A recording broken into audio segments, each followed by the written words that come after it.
Sir, sa internal cleansing naman, sir, paano nyo po lalabanan yung mga tiwaling pulis sa inyong pamumuno? Yun na po. Thank you po. Nandiyan naman ang internal disciplinary mechanisms. We just would like ang ating mga kababayan, kung may nakikita kayong mga hindi tama na ginagawa ng ating mga pulis, andyan ang Internal Affairs Service. We are going to strengthen at talagang ifo-focus ko ang Internal Affairs Service sa investigation and prosecution. Investigation and prosecution talaga, so that when they find probable cause, when they find enough evidence for the sa pre-charge investigation to elevate the case to summary hearing, ay dadalhin namin sa NAPOLCOM at doon namin ito try sa NAPOLCOM. So, we'll make sure that everything, professional standards basically ang pagtingin ko dyan. So, may regulasyon tayo on how things are to be done, and may regulasyon tayo on how things are supposed to be. So, any deviation from those standards and regulations, especially dun sa ating 2016-002 na regulaciones, we will deal with it accordingly and in accordance to the books. No? In accordance to the books. How do you, yung mga erring police officer, alam natin in the past yung merong, halimbawa, yung mga nahuhuling natutulog or may ginawang natutulog sa duty or may mga nagawang pagkakamali.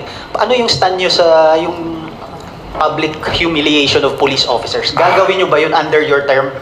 Yung magsusurprise inspection kayo tapos papahiyain nyo with the cameras? I don't think that's a very effective strategy. I don't believe that, tao pa rin mga yan. Ang kasalanan niya naman, hindi naman death sentence yan eh.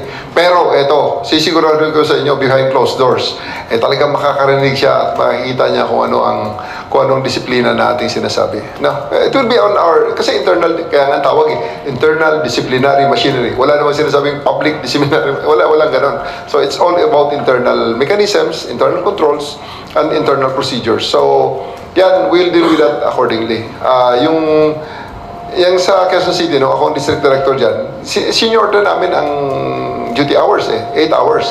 Ganon din ang gagawin ko ngayon dito sa Metro Manila, na shortened ang duty hours, obviously, kukunti ang mga tao, pero yan, lahat ng makikita nyo gising. Kaya, mortal sin sa aking programa noon, na matutulog ka, dahil 8 oras ka na nga lang nagtatrabaho, tutulugan mo pa. Pag ginawa mo yan, gagawin kong balik sa 12. Sige, balik sa 12, aside sa masususpindi ka. Tingnan natin kung gusto mo nga yun. So, there are systems that are embraced by our people. Gusto nila naman. At we have, this is, kaya nga, teamwork ang tawag nito eh. Bawat isa ay may kanya-kanyang role. And I just would like to believe at gusto ko rin I would like to believe na ang aking mga tao naman, when they embrace the system, which I think will be very, very justified, equitable, at para just din sa kanila, they will embrace it and they will give it their all. Kaya kasi yun naman ang gusto natin na ang mga pulis natin talagang ibigay ang lahat ng kanilang buhay at lakas sa serbisyong ito.